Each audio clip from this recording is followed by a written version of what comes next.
Hey guys, welcome back to Powerstroke Boys. Today we're going to be installing another set of electric fans in my 7.3 Powerstroke. If you guys missed the last video on building this custom hood stack, go back and check it out. A lot of good information here. Rolls coil, nice setup. Anyways, we're going to go ahead and install a set of Flex-Lite electric fans in this truck. Originally I had built a custom setup, but it was inadequate and it wasn't 100% sealed around the radiator, so I was losing a lot of volume of air. It worked, but I want something a little bit cleaner. So I still have that old setup. If anybody wants it, you'll have the OG Powerstroke Boy fan setup.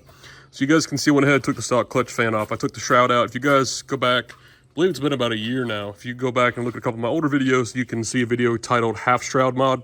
What I did, basically, I got an idea from the 6.0 Powerstrokes. You guys know the top of the actual fan shroud separates to get a belt on or to service the clutch fan. So I cut the stock fan shroud in half, made it removable, and then it's easier to get the stock clutch fan out. And I'll show you guys a glimpse of that here real quick if you guys are interested. Couple brackets, a couple speed clips, and you guys can see how my shroud is a two-piece, and then there's my stock fan clutch. So anyways, this is the setup we're going to be using. It's technically not 100% Flex-Lite, but we're going to be using a Flex-Lite fan controller. And this set of fans I actually got off the Facebook marketplace of the 7.3 group. Go join those groups. A lot of parts are available, and I got this for a very reasonable price. Brand new fans. They're 80-watt, 12-inch fans. We have two of them. And then we have our Flex-Lite fan controller here. That'll sit up here in the top left corner. And I went ahead and I opted to go with the thread-in version instead of the little probe that goes inside the actual fins of the radiator. That's just a better design, and I just think this is more robust. So anyways, coming over here, we have the sensor here. Again, this option is the thread-in sensor, which will replace my original temp sensor that's right there underneath the thermostat housing inside the water pump. Again, I have a video replacing the water pump, and I'll show you guys what size this is, but we're going to be using a 3/8 to 1/2 inch adapter or reducer, however you want to look at it. And again, I went ahead and got the shroud off. And another thing is why I want to get my shroud and all that crap out of here is we have all this room in front of the actual engine. So if we need to do another water pump, we don't have to take the shroud out, worry about damaging the clutch fan into the radiator. That happens a lot, causes a leak. Now you have to replace all this. And also we went ahead and went with the updated upper radiator hose, so we can slide this in here, no problem. All right, you guys, so again, I got this fan shroud assembly off Marketplace for 120 bucks, shipped to my door. Now you guys can actually get this exact same setup if you buy a aluminum radiator with the shroud assembly off eBay. It's like 350 bucks. The guy bought the radiator, wasn't using this set of fans. As soon as I saw it, instantly bought it. So thanks, guy, if you ever see this video. Anyway, so here's the installation kit. In the beginning, make sure the actual temp sensor is mounted close enough to the controller. So again, you guys saw we're going to put it inside the water pump with these adapters. So we have plenty of line there. So using the threaded adapters tells you not to over tighten, and then you guys have to figure out, you guys can go to the upper radiator hose, or you guys can go to the intake like on a big block Chevy, or a small block for an example. You go to the water port jackets, or the actual bungs that are welded inside the intake manifold. So then we have some more instructions here. Then also you guys can see in the side of the head on this example here. And then we also have our adjustment knob for the fans, which is this guy right here. This is really a straightforward kit. I'm not going to show you each wire. I'll show you what I'm referencing for each connection, but I'm not going to show you how to do this step by step. And again, here is a very detailed diagram. And you guys can see there's the probe addition there if you guys want to go inside the radiator with the spade connectors.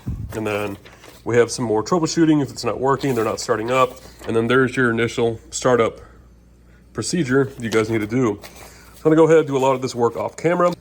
All right, so I went ahead and got the fan shroud turned around. How it's gonna sit in here, this is going to face the front of the engine. We're gonna be using these stock 8mm bolts to hold it in. And then these tabs will slide in the bottom of the radiator, locking it in the bottom so this thing can't move. Very simple design. And these holes are just for airflow to come through. Again, you can see these provisions here in the stamping. And we're gonna be using independent wires. We'll take the grounds and probably just ground it directly to the actual shroud assembly. If not, I'll make a designated ground and then we'll bolt it up here to the bracket, whatever. I'm going to be mounting it in the top left corner here. You guys can see we're going to keep the power lead nice and short. Also, if you guys remember in this truck, I went ahead and moved the batteries to my bed. I have a video on that if you guys want to check it out as well. So this is nice thick gauge wire. This is probably 12, 14 gauge wire. So it's really nice, really thick. So, and also I'd like to keep power wires as short as possible so we don't have any amperage loss and we don't have any wires that get hot. Then it comes with this heavy duty relay, or excuse me, this heavy duty fuse holder, which uses these mega fuses. And this is a 40 amp, and you guys have your own spade connectors, zip ties, things like that. Gonna be using some normal Phillips self-tapping screws to hold this in here. All right, went ahead, got our controller mounted here. Upside right, LEDs in the top right corner. This will fit underneath the upper radiator hose. You guys gotta remember the edge of this lip here is lower than the upper rad hose, so we don't have to worry about clearance issues. Use some self-tapping screws there. Now this looks like a monkey full. It's really not. It's very simple. They literally tell you what each wire is. Every one of them is labeled 1, 2, 3, 4. So you guys can see, like here, number 1, black, battery negative. 2, negative to fan, purple. So everything's color coded and wired. So to keep this nice and sweet and simple, I'm going to go ahead, wire the fans first to the controller. All right, you guys, so giving you guys overviews of each step I'm doing. This only has one provision, 1 positive, 1 negative for one fan. You guys see, purple is negative, yellow is positive fans with these two here. So what's nice, we mounted this here in the corner. It's going to be nice and short. So what I'm going to do is I'm going to wire these together.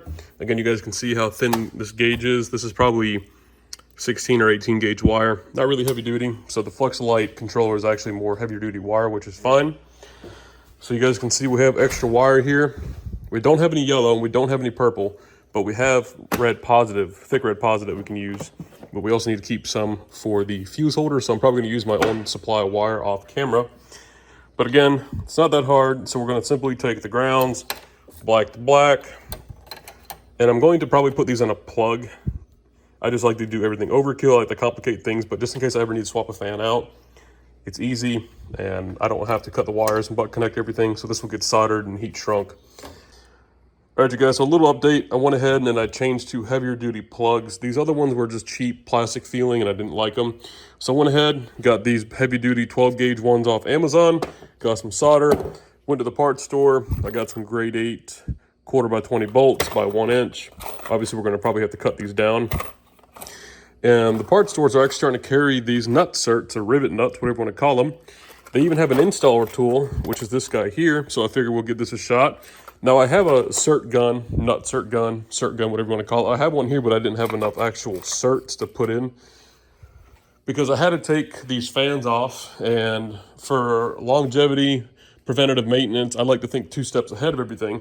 You know, these are the bolts that came with it, and these little bolts would go through the back side of the shroud, and you can't get to the shroud if it's bolted in, for an example, okay? These bolts go from the inside and protrude out, right? So when you go to loosen these or something, they fall down in that little lip down there, or you lose them, or they smash in the radiator possibly, and I didn't like that. So again, I got these 1/4x20 rivet nut certs, and you guys know what we're going to do. I'm going to go ahead, drill these holes out, put some nut certs in. I should have did this in the beginning, but now I'm doing it now. So this is just a nice little upgrade to finish this off. And if we ever need to service a fan or something like that, we can leave this entire shroud assembly inside the truck. And luckily I put everything on spade connectors and everything literally just a quick disconnect. So if I need to take this out, it's not that hard. But again, if I ever want to take these fans out while leaving the shroud in there, all I have to do is back these bolts out because the nut certs are going to be inside the shroud and the fan will come right off. All right, you guys, you can see we have our rib nuts in. These actually work pretty dang nice, I gotta admit. Like I said, I got these from the parts store. The little tool itself, which is this guy here, was 10 bucks. Then a pack of 6 is 10 bucks. So it's not bad for the tool and the rivets for 20 bucks. I'm sure you can even get the ribs cheaper, like a big pack of them off Amazon. But if you at least have this tool, you invest in it once. I mean, it installs these no problem all the way around. And then went ahead, got our new connectors in. Let's go ahead and set the fan down. And you guys can see I'm missing a foot here, which it's sitting somewhere over here. But anyways, and then we have our grade 8 1/4x20 bolts. Okay, went ahead, got the new sensor in. You guys can see it was a 17 millimeter on my old one. Originally there was a plug in here. I can't remember what size this is. I'm trying to think. I believe it's a Torx or a Hex plug to get that out. You guys just got to do some research. I'm sorry, I don't remember. Once you get that plug out, you guys can use some Teflon tape, PTFE sealant, threaded in. Mine was a 18 millimeter. And it goes from a 1/2 inch down to a 3/8 adapter. So I'll tell you guys that's a 1/2 inch plug. Got it coming up underneath the accessory bracket for the power steering pump. On top of the power steering cooler lines, comes back up alongside the ABS lines. And again, All right, the fans are all wired up. We have our extra length here. We've got the temperature sensor in. Now what I'm probably going to have to do is I might have to undo this upper radiator hose to slide the fans in. But I'm thinking since I deleted my degas bottle and I moved it over here to this coolant tank we put in, I've got a video on that as well. The fans are in. I did have to undo that upper radiator hose and I went ahead and tightened it back. I just used a bungee cord to hold it on the cowl. And you guys can see here in the wide view, it's nicely installed. And these little pockets here is for airflow, so you guys don't have a restriction, so you can still get some positive air outside. Other than that, yeah, it's looking good. So now I'm gonna go ahead and clean up all this wiring.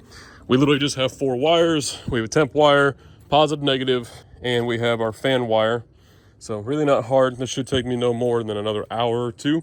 So I'm gonna go ahead and get this done. And one thing I wanted to show you guys, look at the placement of the controller and look at the placement of the actual fuse holder. So if it blows a fuse, which it shouldn't because my wiring is so par, or if we need to ever change it, whatever the case may be, right here, boom, all this room. All right, we're about 90% done. Got 2 more wires. We have the 12-volt switch ignition wire, which I'm going to run over here to my same relay that's on the fast fuel pump. I'm not gonna run another wire through the cab. I have all that right there. So that'll run up, come through this same wire loom and just split off down there. All right.